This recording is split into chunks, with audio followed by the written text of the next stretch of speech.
বান্দা আল্লাহ তাআলাকে যে ভয় করে বলে এই ভয়ের সাথে থাকে আল্লাহর আজমত, আল্লাহর মোহাব্বত। কারণ প্রতিটা ঈমানদার সবচাইতে বেশি আল্লাহ তাআলাকে ভালোবাসে।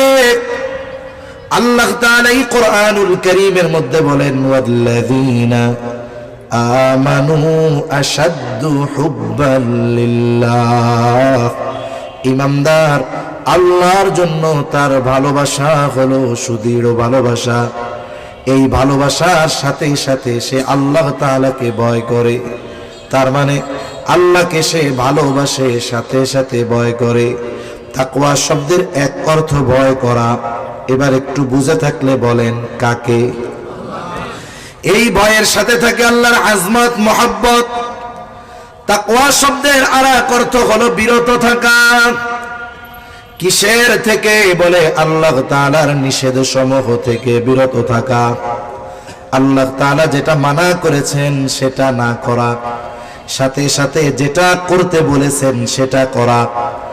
মানুষ যখন মন্দ কাজ থেকে বিরত থাকে অটোমেটিক তার মধ্যে ভালো কাজ শুরু হয়ে যায়, তার দ্বারা তখন ভালো কাজ এমনিতেই হয়। এখন যদি দুইটা শব্দের আমরা সমন্বয় ঘটাই, তাকওয়া শব্দের এক অর্থ হলো ভয় করা, আর এক অর্থ হলো বিরত থাকা। তার মানে দুইটি শব্দের সমন্বয় যদি ঘটানো হয় অর্থটা কেমন যেন এমন হয়, পারিভাষিক পরিচয়টা এরকম হয় যে আল্লাহকে ভালোবেসে ভয় করে আল্লাহর নিষেধ সমূহ থেকে বেঁচে থাকার নাম হলো তাকওয়া। তাহলে ঈমানদার তো আল্লাহকে মোহাব্বত করে, এর সাথে সাথে আল্লাহকে ভয় করে, আল্লাহ যেগুলো নিষেধ করেছেন ওগুলো থেকে বিরত থাকে, যেগুলা করতে বলছে সেগুলা করে, এর নাম তাকওয়া। আর যেই মুমিন আল্লাহকে ভয় করে, ইয়া আইয়ুহাল্লাযীনা আমানুত্তাকুল্লাহ, হে ঈমানদারেরা তোমরা আল্লাহ তাআলাকে ভালোবেসে ভয় করো, হাক্কা তুকাতিহি, ভয় করার মতো ভয়। এই বিষয়টার অর্থ যদি আমরা এরকম নেই, আল্লাহকে মোহাব্বত করে ভালোবেসে ভয় করার মতো ভয় করো, মানে আল্লাহর বিধিনিষেধগুলো মেনে চলো, তাহলে কি হবে? তুমি মুত্তাকি হতে পারবা। তাহলে আমরা যদি প্রকৃতপক্ষে মুত্তাকি হতে চাই, আল্লাহকে মোহাব্বত করে ভালোবেসে তার আদেশ নিষেধ মেনে চলতে হবে। আর যেই মুমিন আল্লাহকে ভালোবেসে ভয় করে আল্লাহর নিষেধ সমূহ আদেশ সমূহ মেনে চলে, নিষেধগুলো থেকে বিরত থাকে, এই মুমিনই প্রকৃতপক্ষে মুসলমান হয়। আল্লাহ বলেন ওই রকম মুমিন না হয়ে মৃত্যুবরণ করিও না।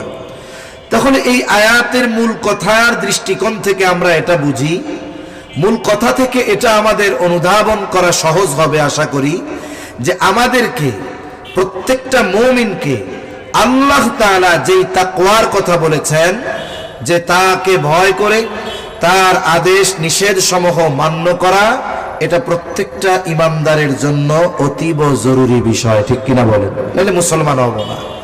যদি প্রকৃতপক্ষে আত্মসমর্পণকারী না হতে পারি আল্লাহর আদেশ নিষেধ সমূহের সামনে, তাহলে আমাদের আখিরাত উজ্জ্বল হবে না, পরকাল আমাদের জন্য কষ্টের হয়ে যাবে। এখন আসুন, আল্লাহ তাআলা তো তাকওয়া অর্জনের নির্দেশ দিলেন। কোরআনুল কারীমের অন্যতম একটি বৈশিষ্ট্য হলো আল্লাহ তাআলা বান্দাকে শুধু কোন বিষয়ের আদেশ দেন এমনটা নয়, বরং ওই আদেশ বাস্তবায়ন করার পদ্ধতিও আল্লাহ তাআলা বলে দেয়। মনে করেন একটা মানুষ জীবনেও কোনোদিন গোপালগঞ্জ যায় নাই, আপনি যদি তাকে হঠাৎ করে বলেন আগামীকাল ঢাকা যাইতে হবে, যেহেতু আল্লাহর বান্দা কোনোদিন গোপালগঞ্জ যায় নাই, তার জন্য ঢাকা যাওয়া কঠিন মনে হবে না সহজ? কঠিন মনে হবে। ও মনে করে আমি হারায় যাব। এখন আপনি তাকে বললেন চিন্তার কোনো কারণ নাই, আমি তোমারে নিজে নিয়ে ট্রেন স্টেশনে গিয়া ট্রেনে উঠাইয়া দিব, অথবা আমি তোমাকে নিয়ে বাসে উঠাইয়া দিব। তোমার দায়িত্ব হলো বাসে উঠে শুধু তুমি বসে থাকবা, তুমি নামবা না। একেবারে সর্বশেষ কাউন্টারে যখন বাসটা দাঁড়াবে তোমার নামা লাগবে না, আমার খালাতো ভাই অমুক আইসা তোমারে নামায় নিয়ে যাবে। আদেশ যখন দেওয়া হয়েছিল তুমি ঢাকা যাও, তার কাছে যতটা কঠিন লেগেছিল কিন্তু যাওয়ার পদ্ধতি যখন বলে দেওয়া হলো, বলেন তো আগের চাইতে আর একটু সহজ লাগবে কি লাগবে না? আগের চাইতে তার সহজ মনে হবে।